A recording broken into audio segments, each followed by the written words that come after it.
Frances Bailey had buried two men who swore they loved her, and she had long since decided that promises from men were nothing more than pretty words dressed up to look like something real. The town of Caldwell, Kansas in the spring of 1878 was not a gentle place. It sat right on the edge of the Kisham Trail, which meant that every few weeks the cattle drives rolled through, and with them came dust and noise and men who had been on the range for months with nothing to do but drink whiskey and play cards once they hit town.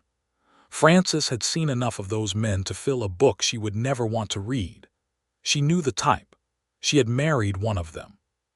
Her first husband, Thomas Bailey, had been a cattle hand himself, lean and handsome with a smile that could light up a room in the same way a match could light up a haystack briefly, and with a great deal of destruction following close behind.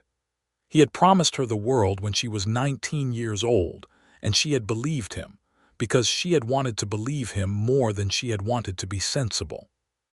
Thomas had given her 3 good years, and then a fever took him one October when the nights turned cold, and she had not known what to do with the silence he left behind.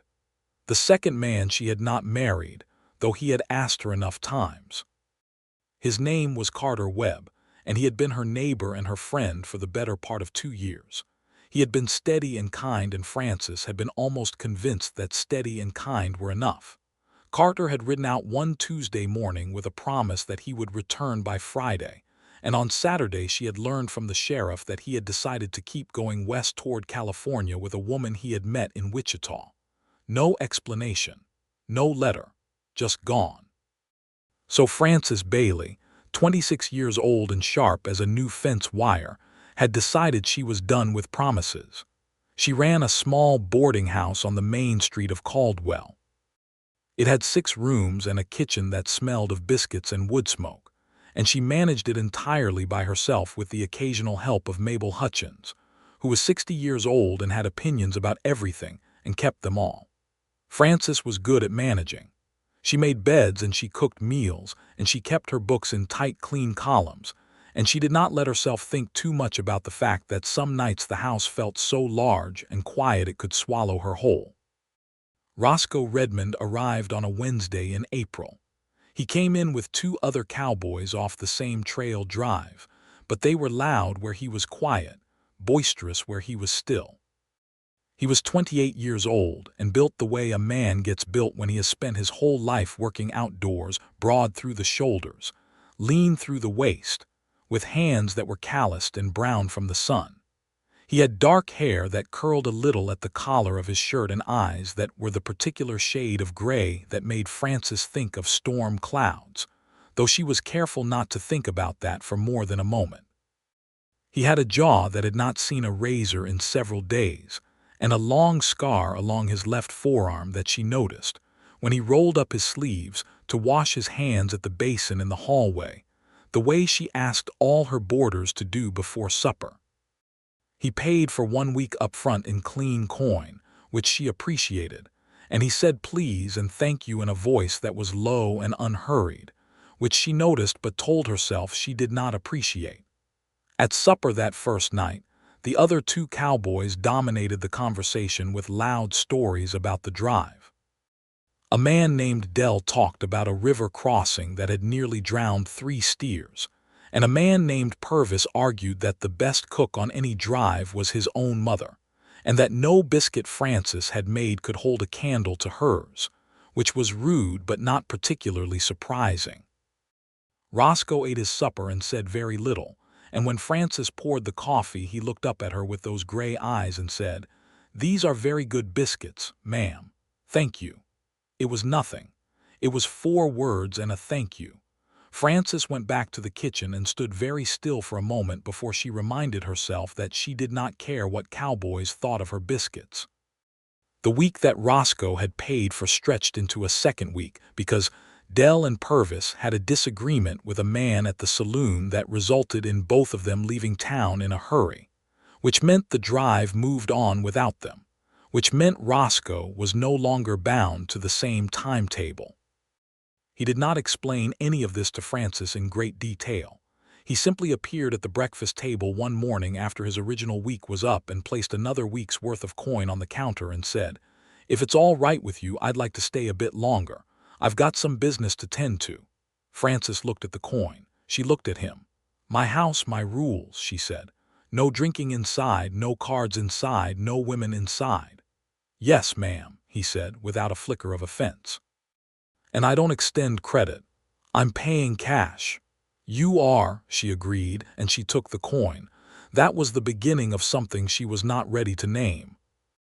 The business he was tending to turned out to be helping old Silas Greer, who ran the feed store at the edge of town, with some repairs to the store's back wall that had half collapsed during a storm the previous month. Silas was 63, and his two sons had gone east to find work in the cities, and nobody had gotten around to helping him. So Roscoe had simply showed up one morning with tools he had borrowed from the blacksmith and started working. Frances found out about it not from Roscoe but from Mabel, who found out from the woman at the dry goods store, who had heard it from Silas himself. "Didn't ask for payment either," Mabel reported, with the satisfied tone of someone who had already made up her mind about a person. "Silas tried to give him something and he wouldn't take it. Men do things for all sorts of reasons," Frances said, without looking up from her ledger. "Frances Bailey, you are the most suspicious woman I have ever met in my life. I am the most sensible woman you have ever met in your life." Mabel snorted and said nothing else, but the look she gave Frances as she left the kitchen said more than enough. Over the following days, Frances watched Roscoe the way she might watch weather coming in from the west, with careful attention and no particular emotion. Or so she told herself. He was unfailingly polite. He brought in firewood without being asked. He fixed the hinge on the front gate that had been loose for 2 months because she had not found time to deal with it. He ate his meals without complaint, and he did not leave mud on the floors, and he always said good night when he went up to his room. She started waiting to find the flaw. Every man had one, usually several. Thomas had been reckless with money and with his own safety. Carter had been a coward about honest things. There was always something, and it was Frances's considered opinion that the sooner she found it the better, because it was far less painful to be disappointed early than to have built something up only to see it fall down around your ears. She tried different things, though she would not have called it trying.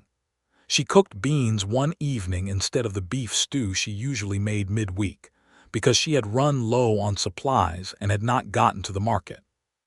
3 of her 4 boarders that week made some comment about it. Roscoe said the beans were good and meant it, she could tell, because he had a second helping. She was short with him one morning when she had not slept well. She answered his good morning with a barely civil nod, and then corrected herself when he asked about the coffee by saying it was on the stove where it always was. He said thank you without a trace of wounded feeling and poured himself a cup and sat down and read the newspaper that came through twice a week, and she felt obscurely cheated by his good temper. One afternoon a man came to the boarding house looking for a room. He was not a good sort of man. Frances could tell that within 30 seconds. He looked at her the way certain men did, assessing and dismissive at the same time, as though she were a commodity and a nuisance simultaneously. She told him she was full, which she was not quite, and he gave her a look that made her feel cold. Roscoe was sitting on the porch and he said nothing while the exchange happened inside, but when the man came back out and paused on the steps and looked at Frances through the screen door with that unpleasant measuring look, Roscoe stood up from his chair. He did not say anything. He did not make any threatening gesture. He simply stood up to his full height and looked at the man with those gray eyes that had gone very flat and still, and the man decided he needed to be somewhere else and went. Frances pushed open the screen door. "I can handle my own affairs," she said. "I know you can," Roscoe said, and he sat back down and picked up the piece of wood he had been carving. "I was just getting some air." She went back inside. She stood in the kitchen for a full minute before she began slicing the bread for supper. At the end of his second week, she expected him to pay for a third and was surprised by the small relief she felt when he did. She covered the relief quickly and gave him his room key with a businesslike nod and went back to her work. The third week was when the real trouble began, and it came not from Roscoe but from the town itself. A man named Harlan Peck owned the largest cattle operation on the south side of Caldwell, and he had been after Frances's boarding house for over a year. He wanted the land it sat on for an expansion to his stockyard operation, and he had offered her money, which she had refused, and then he had made her life quietly difficult in the small ways that powerful men in small towns know how to do. He had spoken to the bank about her line of credit. He had made it known to certain people that the Bailey boarding house had questionable management. He had sent men by twice to repeat his offer in terms that were not quite threats, but were not quite not threats either. On a Thursday evening in April, 2 of Peck's men came by while Roscoe was the only other person in the house besides Frances, the other boarders having gone to supper at the hotel that week. The 2 men were large and had the particular smug confidence of men who did other men's dirty work and knew they were protected by the money behind them. They made their offer again. Frances said no again. One of them leaned against the doorframe and said something about how it would be a shame if a woman alone in a house like this had some kind of accident, the way properties sometimes did when they were poorly managed. Frances kept her face still. Her heart was going hard, but her face was still. Roscoe came down the hallway from the kitchen where he had been getting a glass of water. He looked at the 2 men and then at Frances and then back at the 2 men. "Evening," he said pleasantly. "Who are you?" the taller of the 2 men asked. "I'm a boarder," Roscoe said. "Is there something I can help you gentlemen with? This is a private conversation." "It doesn't look private. It looks like a conversation happening in a public doorway of a woman's place of business." He said this without heat, as though he were commenting on the weather. "I think maybe you've said what you came to say." There was a long moment. The 2 men looked at Roscoe and did the silent arithmetic that men do when they are deciding whether a situation is worth the trouble. Whatever they concluded, they left, and the door shut behind them, and Frances realized her hands were shaking. She put them flat on the table so they would stop. "You know those men?" Roscoe asked. "I know who sends them," she said. "Harlan Peck." It was not a question. Everyone in Caldwell knew Harlan Peck. "He wants my property." Roscoe set his glass of water on the table and sat down across from her. "What are you going to do?" "What I've been doing. Refuse." He looked at her for a moment. "That's a hard position to hold alone." "I've held harder positions," she said, and she meant it to close the conversation, but he did not seem put off by it. "I believe you," he said simply. And that was all. She lay awake that night thinking about the way he had come down that hallway. Not charging in, not making a scene, not trying to be heroic in a way that would have required her to be grateful in a way she would have resented. Just present, just steady, just there. She found that she was more frightened by how much she had noticed it than by anything Harlan Peck's men had said. Frances started in the mornings to find reasons to be in the same room as him at breakfast. She told herself it was because she needed to be sure the boarders were eating and not wasting food. She told herself it was practical. She asked him once without meaning to whether he had family somewhere, and he had answered without any guard in his voice. "My mother's in Missouri," he said. "My father passed when I was 16.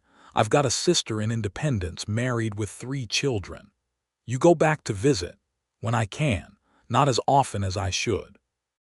He paused and spread butter on a biscuit with the same unhurried care he gave to everything. "The trail work keeps me moving most of the year. Is that what you want, to keep moving?"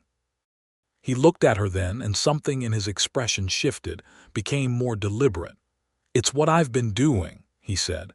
"That's not always the same thing as what you want." She got up to refill the coffee pot before he could say anything else, and she took her time doing it. The trouble with Harlan Peck came to a head in the middle of May. 2 of her boarders had their horses spooked one night in a way that seemed deliberate, and one of the horses had gotten loose and knocked down part of her fence, and she spent a miserable morning trying to deal with the damage. Then she received a formal letter from the Caldwell First Bank, signed by a Mr.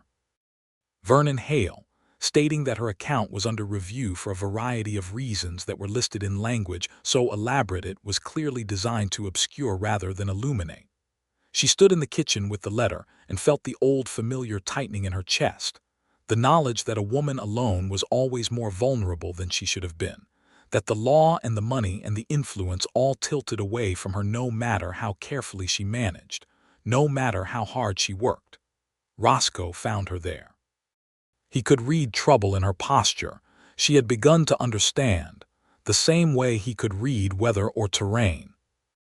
He asked what was wrong and she showed him the letter because she was too tired and too angry to pretend it was nothing. He read it carefully. "I know Vernon Hale," he said, "or rather I know of him, he's Peck's cousin." "Of course he is," she said. "There's a man I know in Wichita, a lawyer by the name of Edmund Cross, knows banking law, knows property law, he's honest." He folded the letter and set it on the table. "I could write to him." She looked at him. "Why would you do that?" He met her gaze without looking away. "Because it's the right thing to do. That's not a reason people usually use." "Maybe not," he said, "but it's mine." She let him write the letter.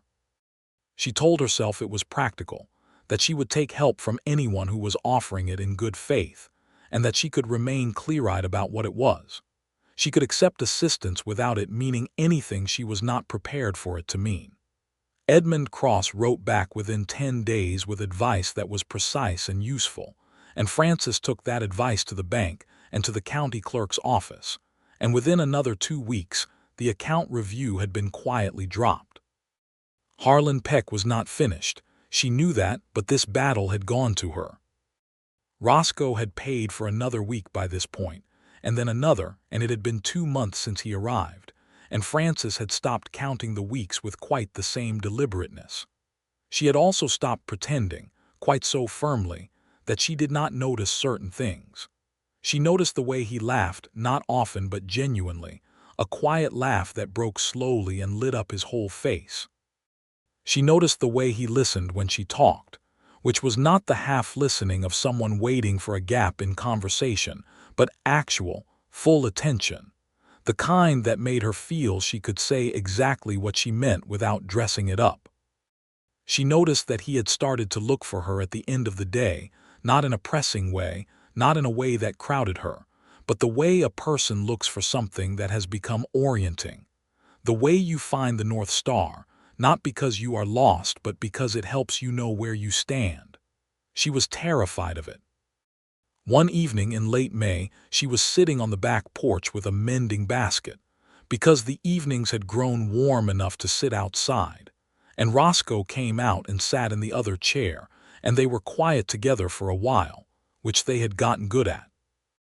The sky was going from gold to deep red to a bruised purple in the west, and the sound of the town drifted over, a fiddle somewhere, horses, the distant sound of voices. "Can I ask you something?" he said. "You can ask," she said, which was not quite permission. "What happened to make you so sure everyone is going to leave?" The needle she was using went still in the cloth. She did not look at him. "I beg your pardon. I'm not saying it as a criticism," he said in that same level voice. "I'm saying it because I've noticed it, and I think if I were going to be honest with you I should say it outright instead of pretending I haven't." She set the mending down. "You've been here 2 months." "I have. You don't know me well enough to say something like that." "Maybe not," he said. "Maybe I'm wrong." She looked at him then because she could hear that he was not taking it back or apologizing for having said it, and she wanted to see his face. He looked back at her with those gray eyes that were steady as bedrock. He did not look smug about it. He looked serious in the way a man looks serious when he has decided something matters enough to say carefully and mean entirely. "My husband died," she said after a moment. "And then a man I trusted decided California was more interesting than keeping his word." She picked up the mending again. "That's what happened." "I'm sorry," he said, "about both. I don't need sympathy." "No, but you might let yourself have it anyway." She bit off a length of thread and started on a new stitch. Her heart was behaving very badly and she was not going to let him see it. "You're a peculiar man, Roscoe Redmond." "So I've been told," he said, and she heard the smile in it without looking. "How long are you planning to stay?" She asked, and then wished she had not, because it sounded like more than the practical question she had intended. "As long as I have a reason to," he said. She did not ask him what the reason was. She was fairly certain she knew, and knowing it made her heart behave even worse, and she was not ready.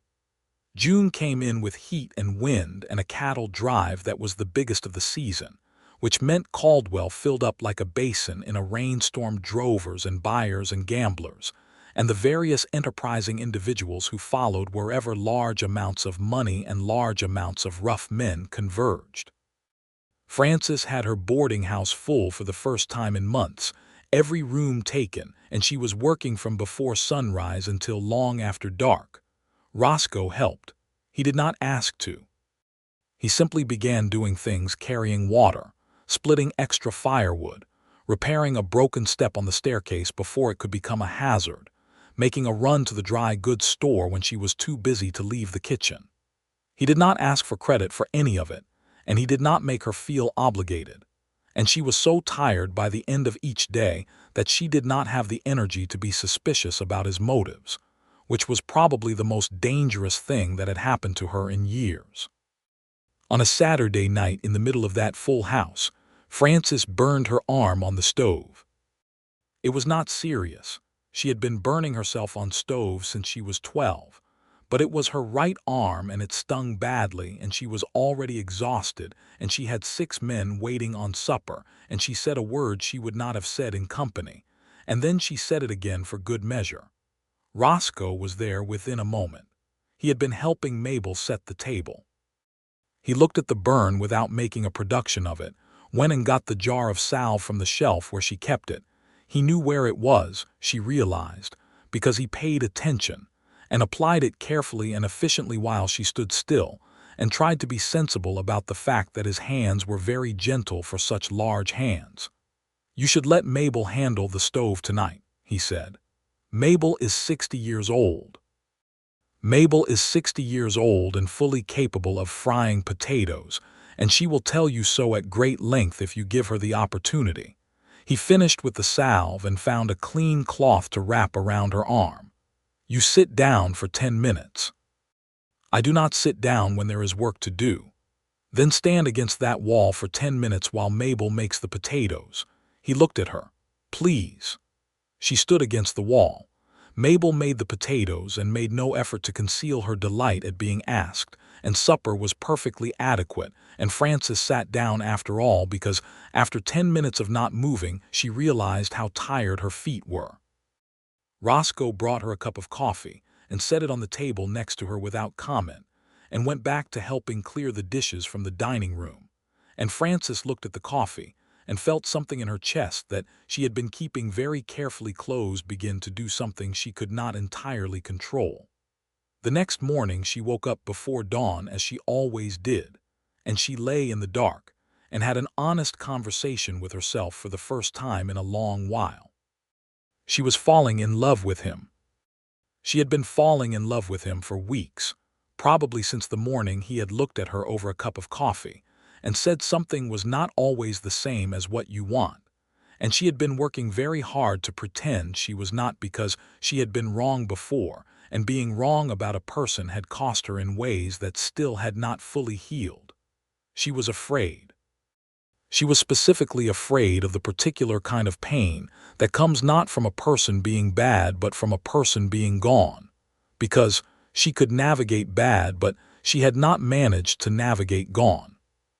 She got up and made the coffee and told herself nothing had changed and everything had changed, and both of those things were true simultaneously. That day she was short with him 3 times.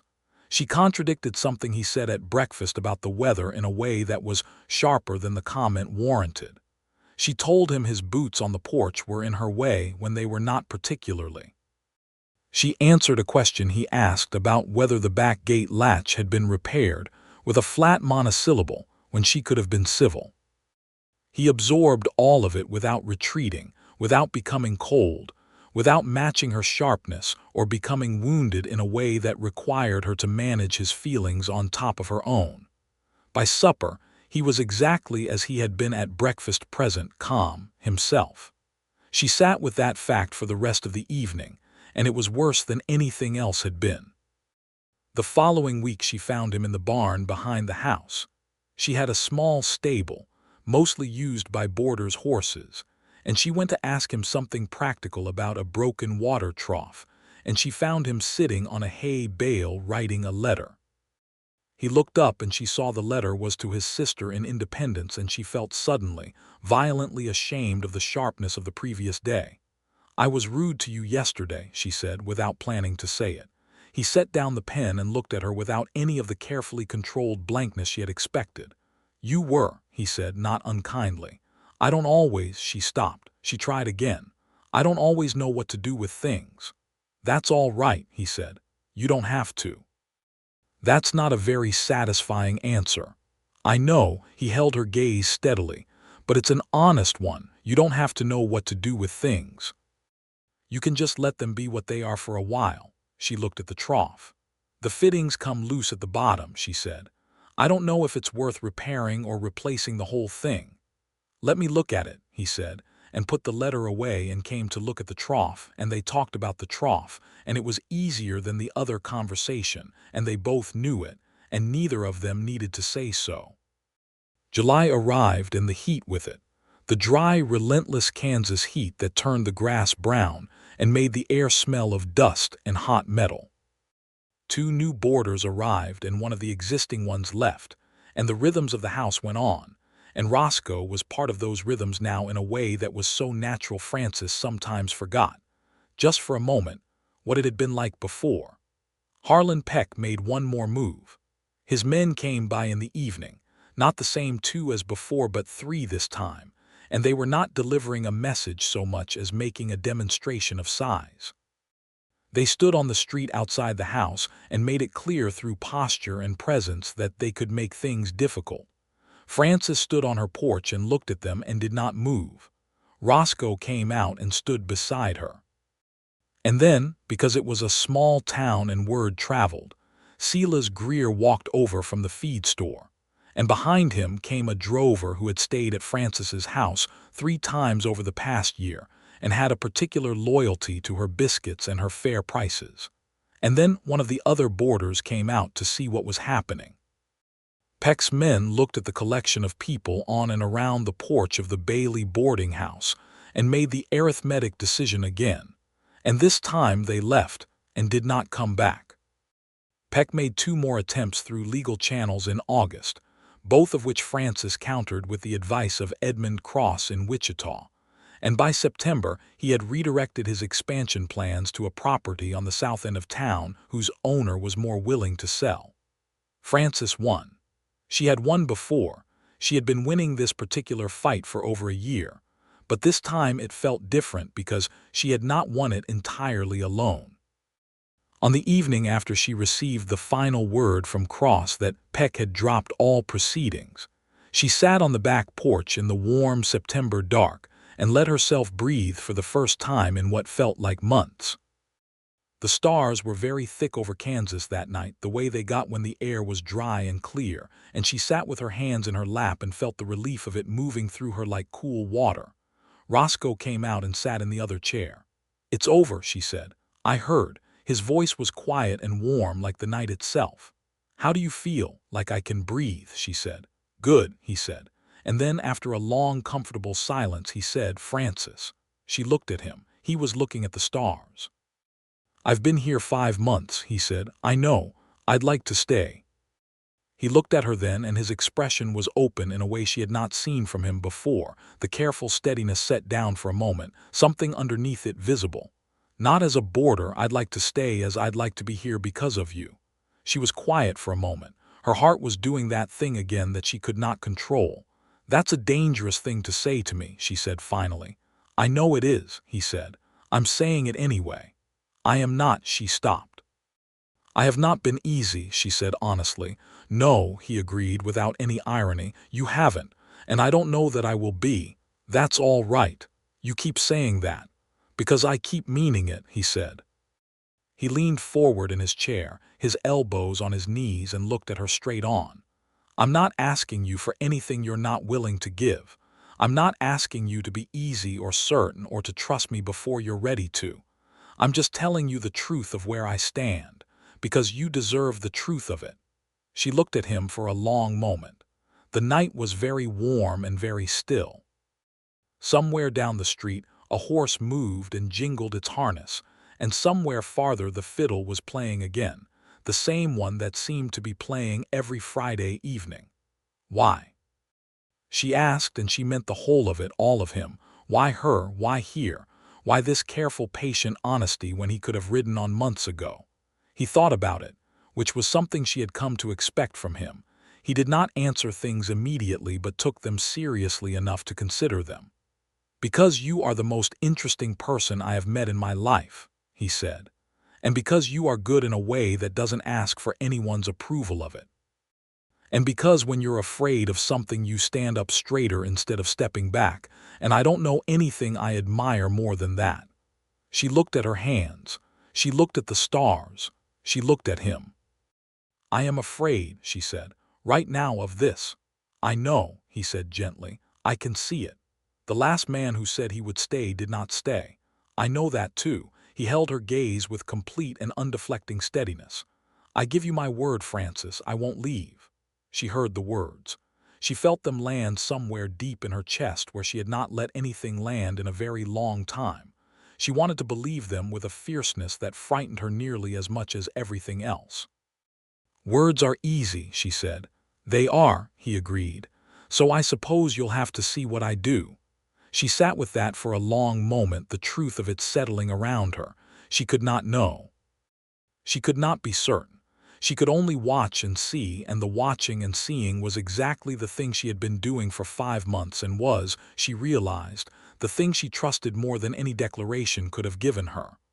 "All right," she said very quietly. "All right." He did not press her for more than that. He did not ask what it meant or where it led.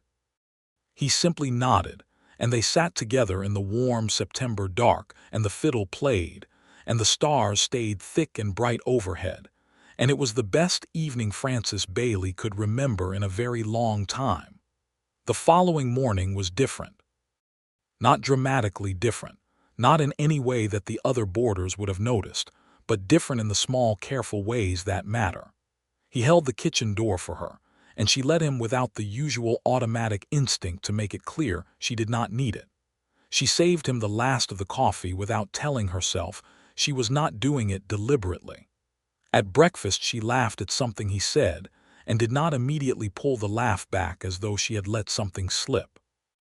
Mabel noticed all of it with the comprehensive attention of a woman who had been watching the situation for months, and had her own opinions about the speed at which Francis was moving, which she delivered to the kitchen wall in a low, sustained monologue while Francis was in the dining room, and which Francis heard most of through the doorway. She chose not to comment on any of it.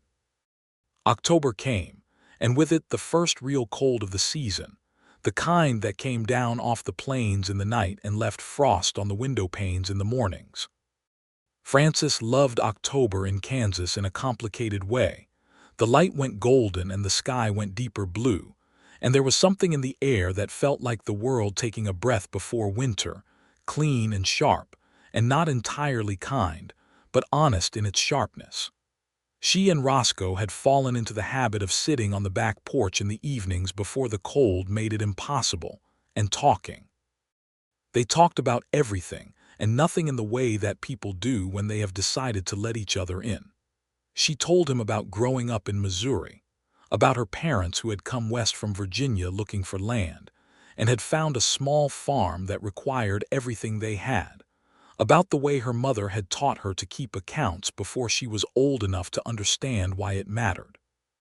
He told her about his childhood, about learning to ride before he could do long division, about his father who had been a hard man but not an unkind one, about the first cattle drive he had gone on at 17, and how enormous the country had seemed from the back of a horse moving through it. She told him about Thomas, the real version, not the edited one she told most people, the good years and the laughter, and the specific grief of losing someone not to betrayal but to pure bad luck, to a fever that should not have been fatal and was. He listened to all of it without flinching and without the slightly horrified, careful sympathy that most people applied to widows' stories, and afterward he said, "He sounds like he was worth grieving." "He was," she said. "That's the honest truth of it. He was worth grieving." She told him about Carter, which was harder, because Carter's leaving had been a choice and Thomas's had not, and choices carry a different kind of weight. Roscoe's expression went a little harder when she talked about Carter, not angry but something like it, something that recognized an injustice and did not look away from it. "People who make promises they don't intend to keep," he said, "do a damage they don't have to live with themselves."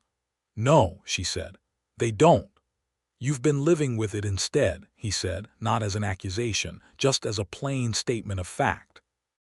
"I have," she said, and it was the first time she had said it out loud, and the truth of it sat between them, fully acknowledged, which somehow made it lighter. November brought the boarding house down to 3 regular lodgers plus Roscoe, the seasonal men having moved on. The town quieted the way it did every winter, the drive traffic gone, the streets less full, the nights longer and the mornings harder. Frances found she liked it, liked the particular quality of a quiet town in winter, liked that there was more time and less noise. On a Sunday in November after church, they had begun going to church together, which in a town like Caldwell meant something, and they both knew it meant something, and neither of them had suggested it was anything other than two people who happened to attend the same service. Roscoe asked her if she would walk with him. They walked along the edge of town where the prairie opened up, the tall grass gone brown and rustling in the wind, the sky a pale winter blue that went on forever. She had her coat buttoned to her chin and he walked beside her with his hat low against the wind, and they walked for a while without talking. "I want to ask you something," he said, "and I want you to know that whatever your answer is, nothing changes." She looked at him. "All right." He stopped walking and turned to face her, and the wind came across the prairie and moved the brown grass in waves, and she could see the town behind him and the endless sky above him, and his gray eyes were very clear and very serious. "I'd like to marry you, Frances," he said, "not because I need anything from you or want to take anything from you, because you are the person I want to be standing next to for the rest of my life, and I would like if you're willing to make that formal and real." He paused. "I know you're not sure of me yet. I know it will take time. I meant what I said in September. I'm not going anywhere regardless of what you say, but I wanted you to know where I stand." She looked at him for a long time. The wind moved the grass. A hawk hung motionless in the pale sky above them, riding a thermal with its wings spread wide.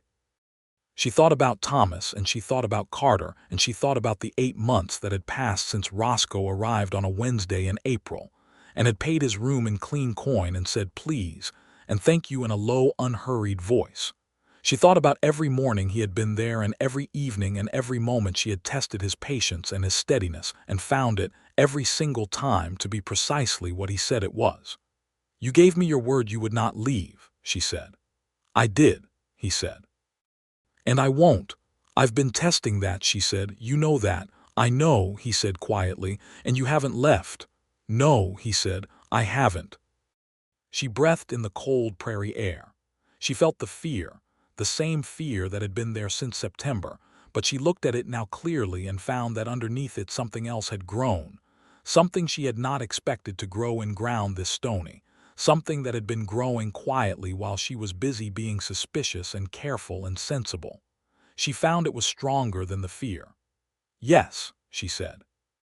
He went very still for a moment, the way a person goes still when something they wanted very much becomes real, and they need a second to believe it.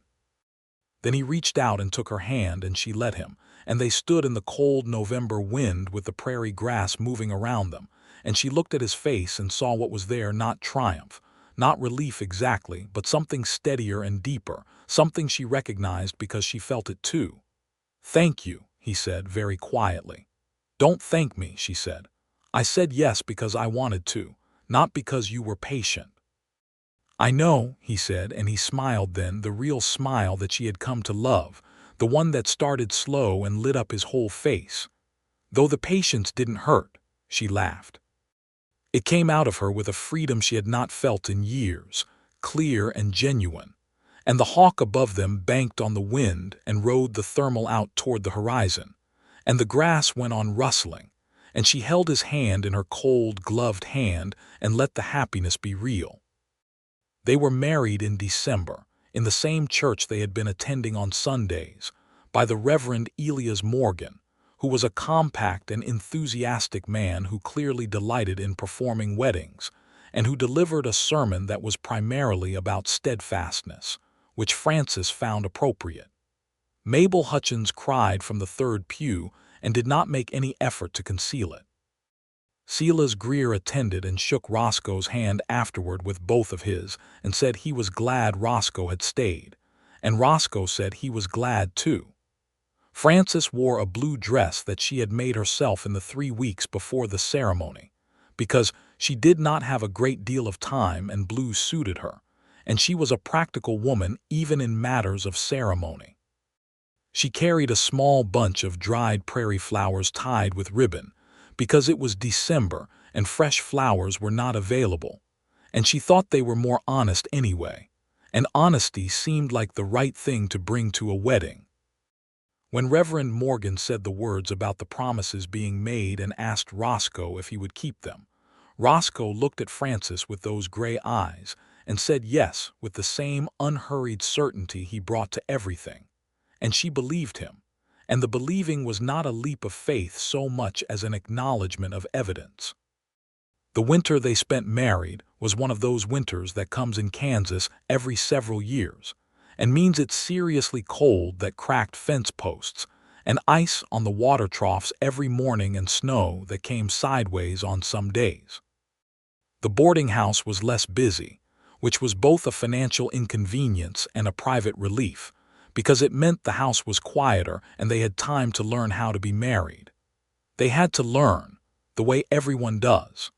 There were mornings when Frances was difficult, and mornings when Roscoe was distant in a way that had to do with old habits of self-sufficiency that did not immediately relent to marriage. There were disagreements about the running of the house, and about money, and once about a letter that arrived from the trail outfit he had worked for, asking if he intended to rejoin in the spring. She found the letter before he had a chance to bring it to her, and she read it with the fear rising in her chest like floodwater, and she had it in her hand when he came in from checking the horses. He looked at her and looked at the letter and crossed the room and sat down at the table across from her. "I was going to show you that tonight," he said. "Were you?" she said, and her voice was flat in the way it got when she was working very hard to hold something back. "Yes," he said. "Because it needs to be a conversation, not a decision I make alone." He held her gaze. "I'm not going back on the drives, Frances. I've been thinking about it since they sent the first inquiry 2 months ago, and I'm not going." She stared at him. "You got a first letter 2 months ago." He saw the look on her face and understood it immediately. "I was not hiding it," he said carefully. "I had not decided how to talk about it because I had not fully worked through what I wanted to say, and I didn't want to bring you a half-formed thing. That was wrong of me. I should have talked to you sooner." She was silent for a moment, processing the fullness of this. "You should have," she said. "I know," he said. "I'm sorry." She put the letter on the table between them. "So what is it you want to say, the fully formed version?" He leaned forward. "I want to stay here. I want to help you build this place into something permanent.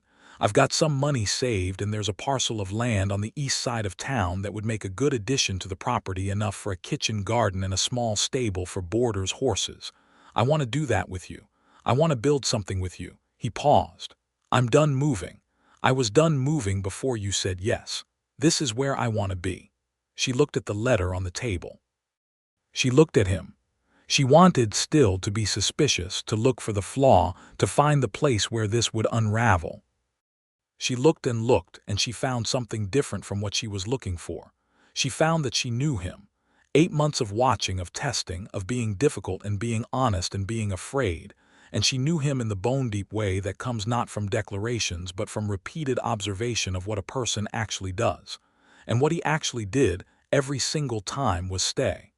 "All right," she said. She folded the letter. "But I want to be in every conversation going forward. About money, about plans, about letters from old employers, everything." "Yes," he said immediately, "I mean it."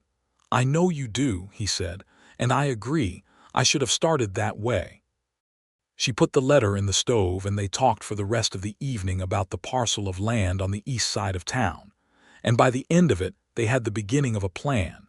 And Frances felt something she had not expected to feel, the specific pleasure of building something with another person, of having a second mind at the table, of not carrying the whole weight of the future entirely alone.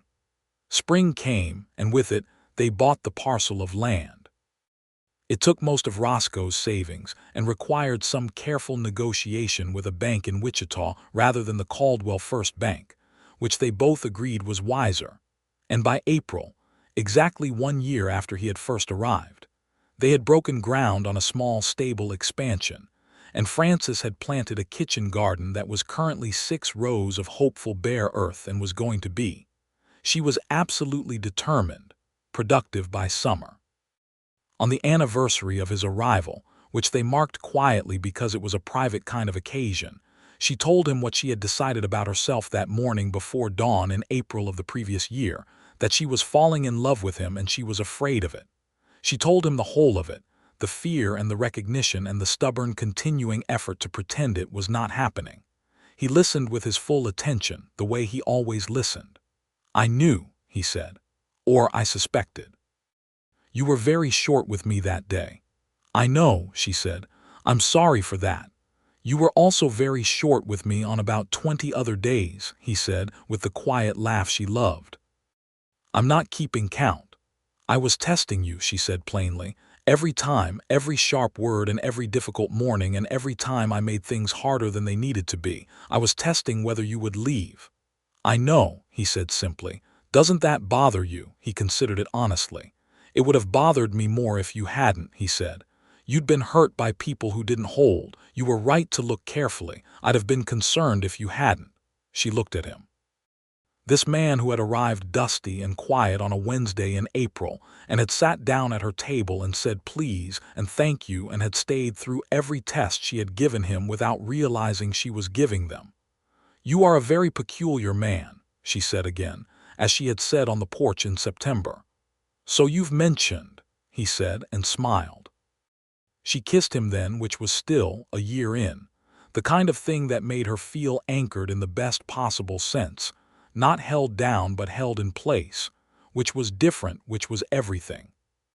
Summer brought the kitchen garden into full and exuberant production, a fact that Frances took considerable satisfaction in and which Roscoe never tired of hearing about, because she talked about tomatoes and beans and squash with the same passionate attention to detail she brought to her account books, and he found both equally endearing. The boarding house expanded its reputation through the year, drawing regular travelers who had heard about the clean rooms and the remarkable biscuits, and they were usually full in the busy season. Mabel remained Mabel, which was to say omnipresent and opinionated, and deeply devoted to both of them in the manner of a person who would not dream of saying so directly, but demonstrated it through continuous interference in their lives for their own good. She brought Frances a recipe for preserving tomatoes in August that she claimed was from her grandmother, and which Frances suspected was from a copy of a domestic magazine that Mabel received monthly but denied reading. She told Roscoe in August that he was looking thin and needed to eat more, despite the fact that he was not looking thin by any honest measure, and brought him an extra portion of pie at supper with the authority of someone who has decided the matter is not up for discussion. In the fall of that second year, Frances realized she was pregnant. She sat with the knowledge for 2 full days before she said anything, not because she was afraid to tell Roscoe, but because she needed time herself with the magnitude of it, time to understand what she felt, which turned out to be a mixture of joy and terror in proportions that shifted from hour to hour.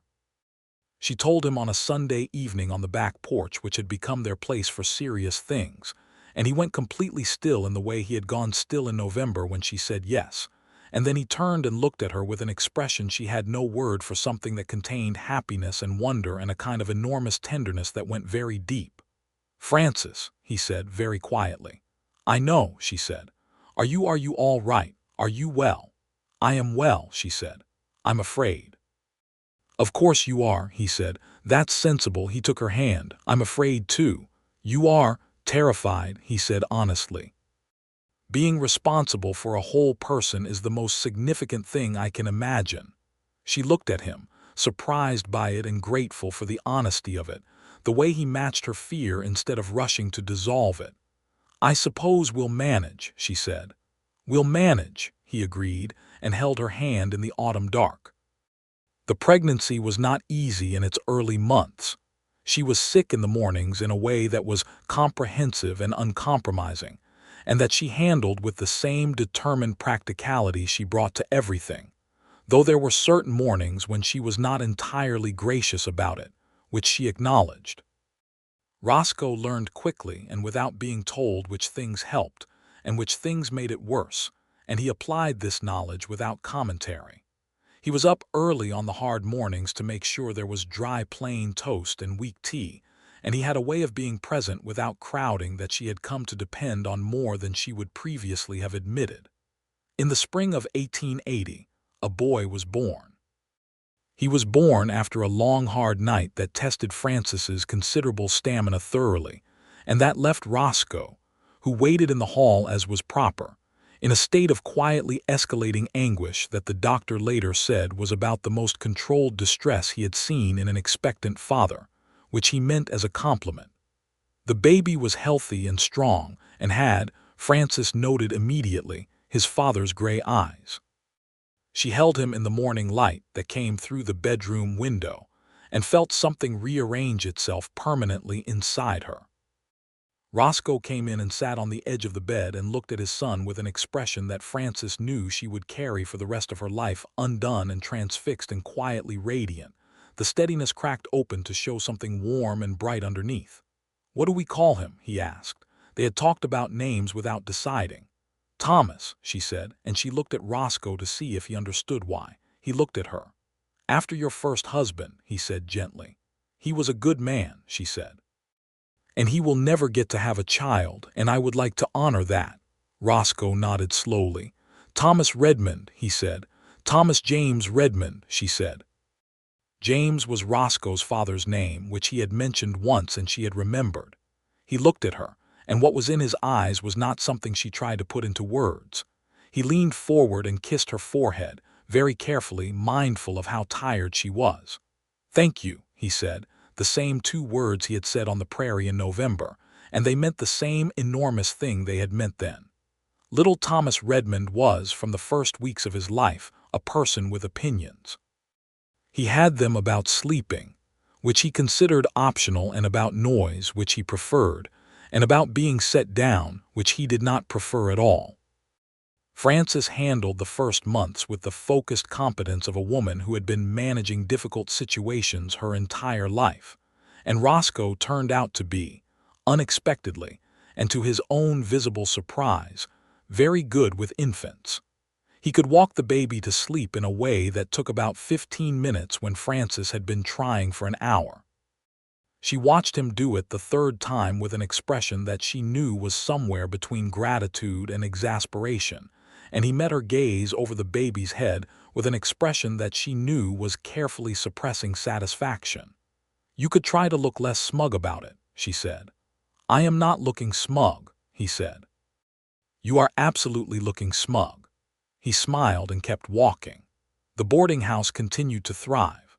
The parcel of land they had bought grew a proper kitchen garden and a clean stable, and in the spring of 1881 they expanded the house itself by 2 rooms, which required considerable planning and a great deal of dust and temporary inconvenience that 3 of their boarders bore with varying degrees of tolerance, and which Frances managed through sheer organizational force of will. Mabel's opinions on the expansion were voluminous, and she delivered them throughout the process with complete disregard for whether she had been asked for them. She also helped in ways that were invaluable, keeping the existing boarders fed and content while construction made the kitchen intermittently accessible. And Frances told her sincerely that she did not know what she would have done without her, which made Mabel sniff and say she supposed Frances would have managed, which was Mabel's version of saying she loved her very much. In the summer of 1881, Thomas began to walk, a development that everyone in the house took an interest in and that proved, within about 3 days of successful upright locomotion, to be an absolute transformation of what the house required in terms of vigilance.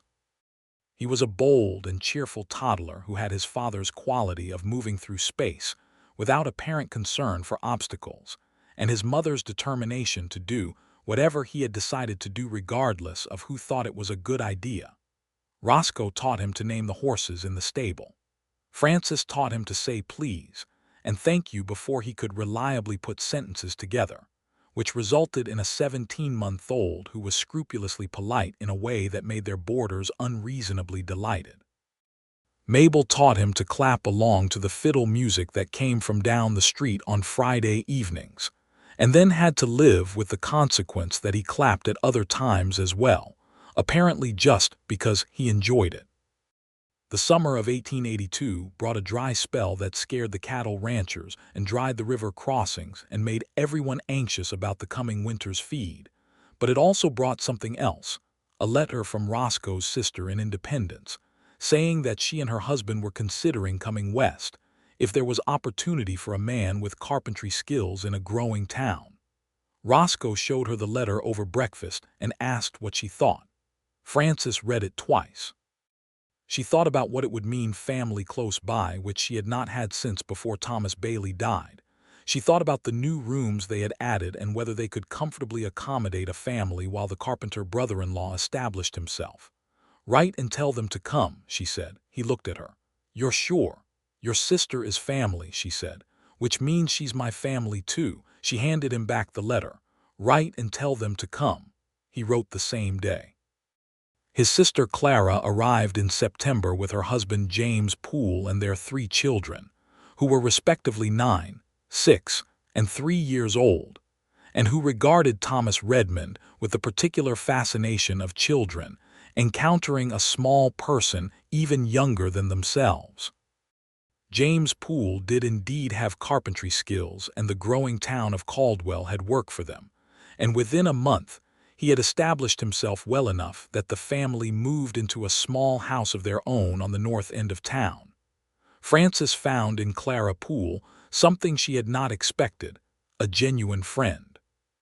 Clara was warm and forthright and treated Frances from the start not as a sister-in-law to be evaluated, but as a person to be known, which Frances was not accustomed to receiving without caution, and which she eventually stopped being cautious about because Clara's steadiness was real in the same way Roscoe's was, a family trait it seemed. "He talked about you in his letters for months before you were married," Clara told her one afternoon when they were sitting in Frances's kitchen with Thomas on the floor between them stacking blocks. "He said there was a woman running a boarding house in Caldwell who had more backbone than anyone he had ever met, and who made excellent biscuits." Sis laughed. "He told me he admired the biscuits," she said. "He is a simple man in the best ways," Clara said fondly. "He always was." "Simple is not the word I would choose," Frances said. "He is very complicated." "He is very straightforward," Clara said, "which people sometimes mistake for simple because they are not used to someone who means exactly what he says." Frances considered this. "That's true," she said. "I spent quite a long time looking for what he was hiding." "And?" "Nothing," Frances said. "He is exactly what he appears to be." Clara smiled at her. "I know," she said, "and you're the first person outside the family who seems to have noticed." In the winter of 1882, Frances discovered she was pregnant again. This time the morning sickness was more manageable, or perhaps she was simply more practiced at managing it, and she told Roscoe sooner, on the 5th day rather than the 2nd, because she had learned that carrying things alone was a habit she was still working to release. He reacted with the same quiet joy he had shown the first time, and also with the practical efficiency of a man who had been through it once and knew what helped. He arranged things so that Mabel took on extra responsibility in the mornings without being told the reason. And Mabel, who had figured out the reason within approximately 48 hours through the combined power of observation, and the fact that she was Mabel, said nothing at all about it but quietly expanded her morning presence in the kitchen and left dry biscuits where Frances could reach them easily. Their second child was born in July of 1883, a girl this time, born on a hot summer morning with considerably less drama than Thomas had managed, and with a great deal of dark hair and her mother's precise brown eyes. They named her Eleanor. Frances had chosen it because she had loved the name since childhood, and her middle name was Clara, because Clara Poole was the closest thing Frances had to a sister, and she wanted that acknowledged. Eleanor Clara Redmond was, from the first moment, a different creature from her brother. Where Thomas had been loud and effortful in his demands, Eleanor was watchful and deliberate, spending her first weeks in what appeared to be a state of careful observation of the people around her, as though she were evaluating them and had not yet reached a conclusion. She had, Roscoe said privately to Frances one evening, the specific quality of attention that her mother had. "Is that a compliment?" Frances asked. "Completely," he said. Thomas regarded his sister with enormous interest and a desire to be helpful that required nearly constant supervision given his age, but he settled, within a few weeks, into a genuine and sweet protectiveness that made Frances's chest ache in the good way that had become familiar. The fall of 1883 was the best season they had had at the boarding house, full rooms through October, and a reputation that had spread along the trail to the point where travelers specifically requested the Bailey House, which was what everyone still called it because that was the name it had always had, and because Frances had decided when they married to keep Bailey in the business name, it being the name under which she had built the thing. Roscoe had no objection to this.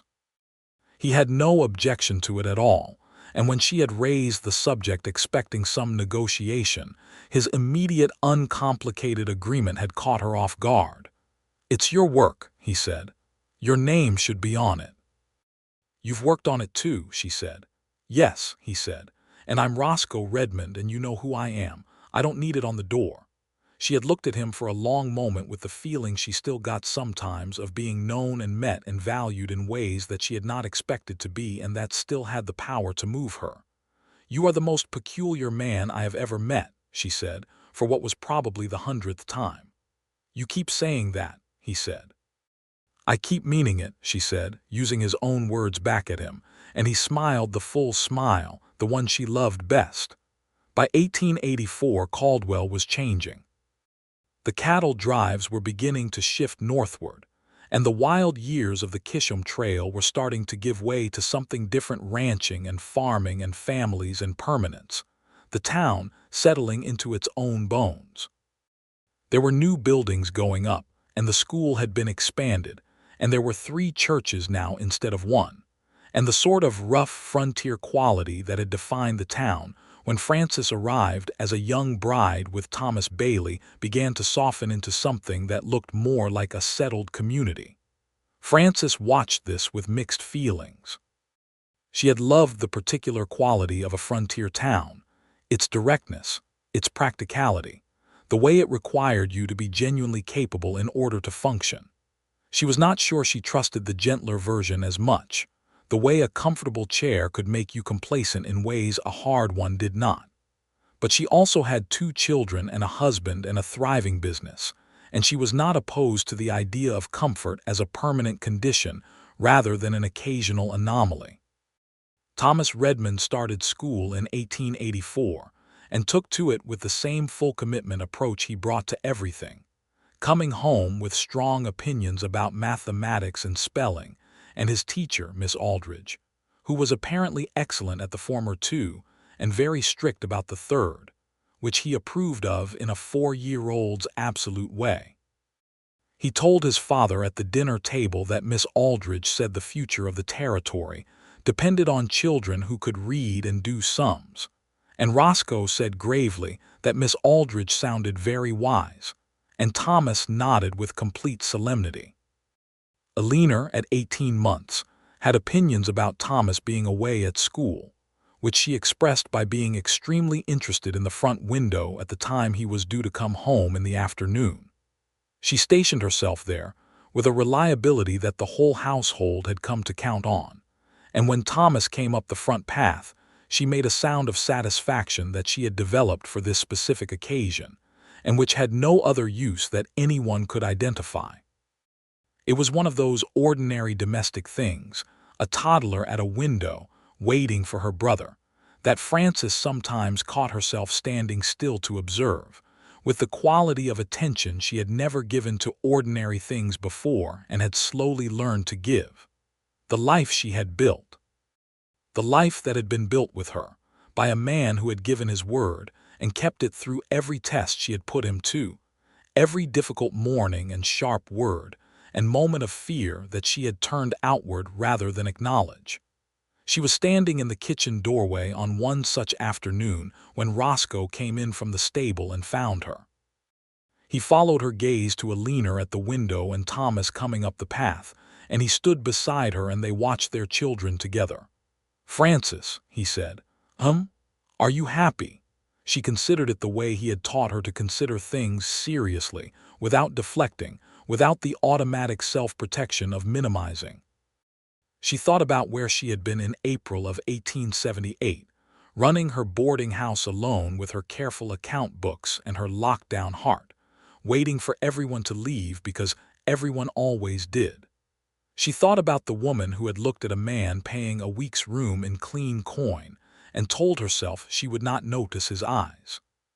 She thought about the porch in September and the prairie in November and the long Kansas winter they had spent learning to be married. She thought about Thomas at the door and Alina at the window and Mabel in the kitchen and Clara in her house on the north end of town, and the kitchen garden and the new rooms and the stable and all of it built out of the decision she had finally made to let something be real. "Yes," she said, simply and completely. "I am." He put his arm around her and she leaned into him, which was still, after 6 years of knowing him, a conscious choice she made and which was, she had come to understand, exactly why it still meant as much as it had the first time. Because she chose it. Every day she chose it, the same way he had chosen to stay every day when she had given him every reason to go. Thomas came through the front door with his school reader under his arm and his hat knocked sideways from the wind, and announced that he had gotten every spelling word right. And Alina turned from the window with her sound of satisfaction, and made her way across the floor with the rolling, determined gait of a toddler who had mastered walking about 3 months earlier, and was still proud of the achievement. Mabel came from the kitchen with a plate of cookies, and told Thomas that spelling was well and good, but he was not to eat anything before supper, and then gave him a cookie because she could not help it, and Thomas ate it with the complete serenity of a child who understood that Mabel's rules and Mabel's actions were two separate things. Roscoe looked at Frances over the top of this domestic chaos, and his eyes were warm and amused, and full of the same thing she felt the particular joy of a life that was exactly, in all its noisy, imperfect, ordinary fullness, what it was supposed to be. There was a supper to make and accounts to finish, and 2 children to put to bed, and a boarding house to run in the morning, and the territory of Kansas was changing and the world was changing with it, and somewhere north of Caldwell, a new cattle trail was being mapped, and somewhere east the railroads were drawing their lines across the plains, and all of it was moving and shifting and becoming something different from what it had been. But in the kitchen of the Bailey boarding house on the main street of Caldwell, Kansas, on an ordinary afternoon in 1884, Frances Redmond, née Bailey, still Bailey on the door and always proud of it, stood in the circle of her husband's arm and watched her children and felt the specific and irreplaceable weight of a life built on kept promises. He had given her his word that he would not leave. She had tested it every single day, and he never did.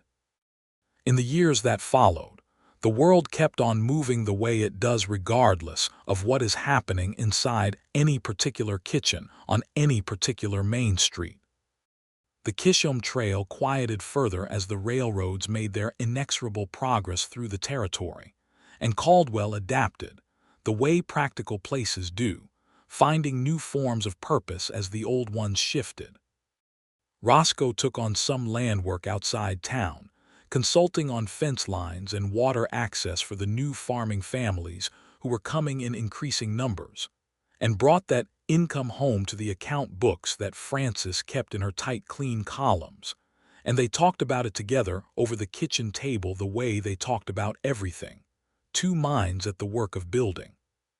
Thomas Redmond grew into a boy who was serious about school and passionate about horses, his father's clear influence, and who at 7 years old could already name the components of a saddle with an accuracy that made James Poole laugh and declare him a born range man.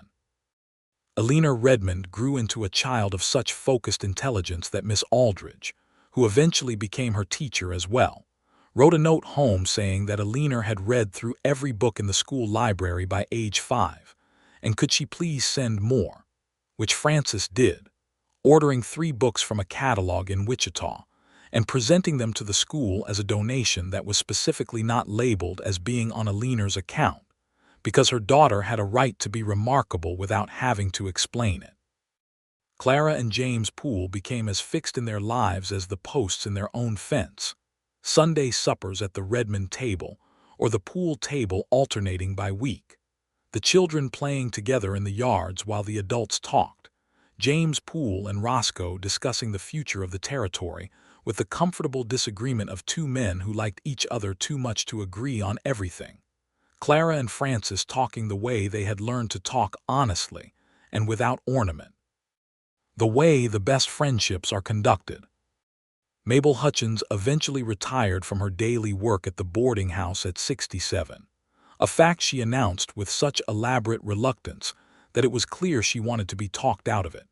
And Frances spent a considerable evening talking her into accepting that she could still come by whenever she liked, and that retirement from the heavy work was not retirement from the household, and Mabel eventually allowed herself to be persuaded, which Frances suspected had been the plan all along.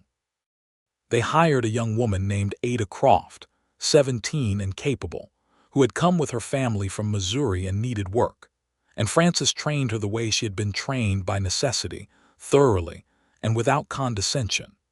Ada turned out to be very good and very reliable, and was at the boarding house for 3 years before she married a farmer from the north part of the county, at which point they hired her younger sister Nell, which was the kind of continuity that Frances appreciated. On a spring morning in 1887, a full 9 years after Roscoe had arrived on a Wednesday in April, Frances woke before dawn as she always did and lay in the familiar darkness of her room and listened to the house around her. The sounds were known, the particular creak of the 3rd stair when someone went down early, which was Thomas, who was 9 and could not sleep past sunrise, the sound of the wind outside and the horses in the stable shifting, the steady quiet of Roscoe sleeping beside her.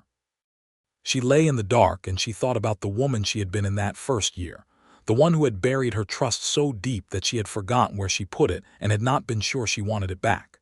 She thought about how she had handled being afraid with sharpness, with distance, with the deliberate construction of reasons to expect the worst. She thought about how it felt now, 9 years later, to be a woman who could say she had been wrong about that and mean it without pain. She was not a simpler person. She was not without fear. Even now, there were still mornings when the old habits stirred, when something in her looked for the flaw, when she woke with the dream residue of being abandoned in the particular way that the body remembers what the mind has mostly set down. But the fear was smaller than it had been, worn smooth by time and by evidence, by 9 years of the same gray eyes looking at her over the same kitchen table with the same complete and unhurried attention. She turned and looked at him in the early darkness, and felt the familiar specific warmth of loving a person who had proven themselves to be exactly who they said they were. He opened his eyes, which meant he had not quite been asleep either. "Morning," he said, in the low, quiet voice she had loved since the first time she heard it. "Morning," she said. "What were you thinking about?" You, she said, which was the sort of direct answer she had learned to give because he always answered her directly and it had become the only honest currency between them. He was quiet for a moment. Good things, I hope. All of them, she said. He reached over and took her hand under the blanket, the way he did some mornings, not dramatically, just the simple fact of it. Outside the window, the sky was beginning its slow transformation from black to the deep blue that preceded dawn, and the house was waking around them, Thomas on the stairs, the horses, the wind. 9 years, he said. 9 years, she agreed.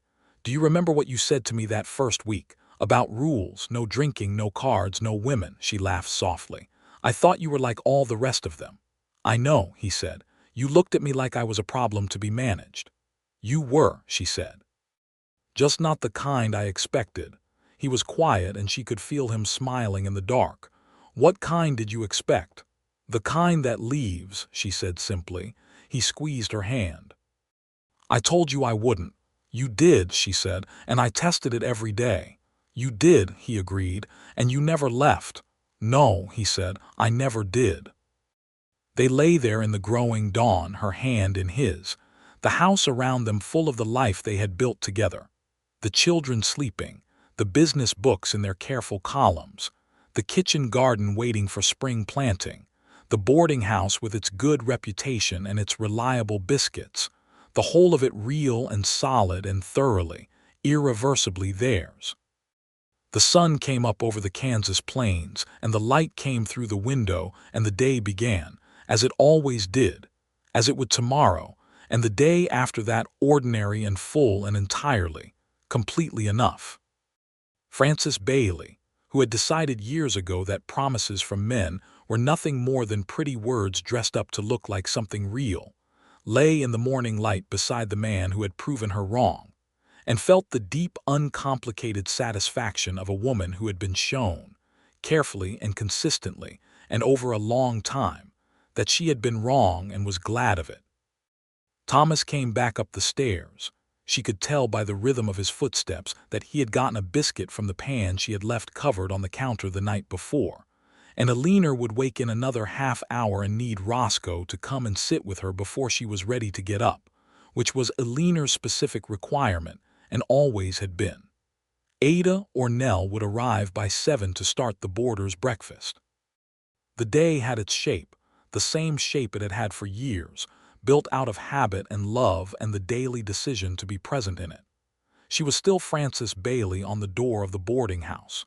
She was Frances Redmond in everything that mattered.